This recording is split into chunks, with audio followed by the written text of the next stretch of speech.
But what I'm saying is, if you look here, that's what Pick Us Up was saying, and we put it on the back burner for a second because right now Oregon's 30th. You have to skip 2 pages in the NCAA book to find Colorado at a glorious defensive ranking of behind Stanford. Oh, sorry, there they are. 122 in the ranking behind Stanford. They are not good defense. If we thought Oregon's defense was bad over the years, Colorado's defense right now is awful, and they are not playing offensive juggernauts outside of maybe TCU. We don't even know what TCU is really going to be. No, I mean, we're just looking at TCU since week 1. I mean, it's very, very evident right away they're not the same team we saw last year. They don't have the same explosiveness, at least at this point in the season. They're not putting up the points that they were. But yeah, like you said, I don't think, between the 3 of us, any of us would agree that the current state of TCU offense, Nebraska nor Colorado State are elite offenses by any stretch. The quality of quarterback play they have faced to this point has been, we'll call it average. It's a very mid quarterback. CSU's quarterback was probably the best they faced right now, to be honest.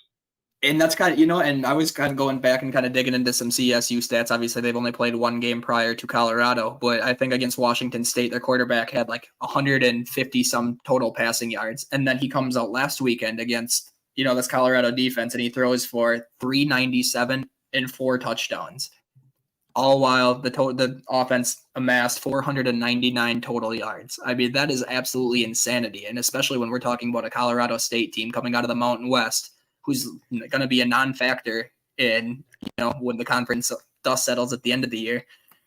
I don't know, man. I don't know how to take this last game. I understand rivalry games kind of bring an extra little edge to things. And, we, as Duck fans, as any fans, that rivalry games, there's some weird shit that happens sometimes. And, maybe that was just a fluke game for Colorado. Maybe, kind of like we've seen plenty of Ducks games over the last few years. But yeah, at this point, I have no other choice but to look at that defense and say they look poor. They do not look good. They don't necessarily look aggressive. And honestly, I think that gets worse because they lost their field general. They lost their best defensive player at this point. They lost someone out of the secondary who. Yeah, I mean.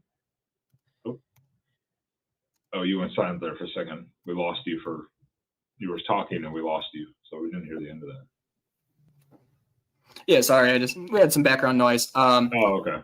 Yeah, what I was saying is basically they lost their field general, though. They lost the man that everybody looks at and they say he's our leader and he's gone. And obviously they still have some dudes on the defensive side of the ball, but at the same time, we know it's not going to be the same caliber of defense as if Travis Hunter's patrolling, the secondary.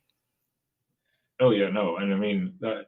The one thing, that's it. The impact of Travis Hunter being gone, obviously no one ever wants to see another team's football player get injured. I think we say that for the most part.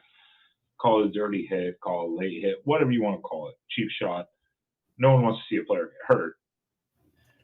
Am I thrilled not to have to see Hunter on the field? Absolutely. But I would also like to see our team have to go against that quality of an opponent because he has been so much to them on each side. But then you have to ask yourself too, is the wear and tear already through 3 games, even though it was late in the first quarter, I think, is that wear and tear already showing up with him just by getting hit like that? Was that also wear and tear? In some ways, because we said this man will not last the season doing what he's doing. There's almost no way. Yeah, I know. Between us 3, that was a consensus early on after that first game when we kind of touched on Colorado and what we saw. Just because everybody was excited to see what product they put on the field. But I don't remember the exact number of snaps he took, but it was just a astronomical number of snaps that Travis Hunter was on the field for. And, it was over 100, I think. That's what I'm saying. And whether you are an immediate impact on the play at that moment or not, you're still on the field. It's still taking a toll. 100 snaps per game over the span of 12 games, maybe 13 if Colorado gets bowl eligible that's not feasible. It was probably not happening. And, I understand that the lacerated liver that happened this weekend, that's not a typical football injury we see frequently. But I think it's going to take a toll on him. You can't be out there for 100 snaps a game in a Power 5 conference playing the competition you are and expect to, be healthy the entirety of the season. Well, it's just like it was just like Texas Tech. I was like, dude, if they run Shuck that many times a game, he's going to get injured. You can't expect a guy to play wide receiver and corner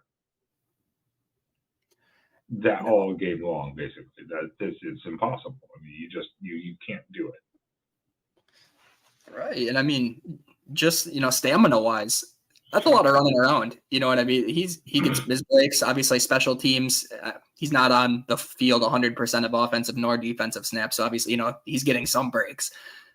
But overall, man, I don't think it's feasible to kind of sustain that. And now that we're seeing there's already a little chink in the armor in terms of the health, kind of how that's going to impact him going forward. If it impacts him going forward, we don't see athletes like Travis Hunter come around very often. So, I don't think we have any idea exactly how he's going to bounce back from it. Just being the caliber of player he is and the mentality he seems to embody, I think we do see him come back, and he's obviously going to try to be on the field as much as he can. But, can that be sustained is the real question, I think.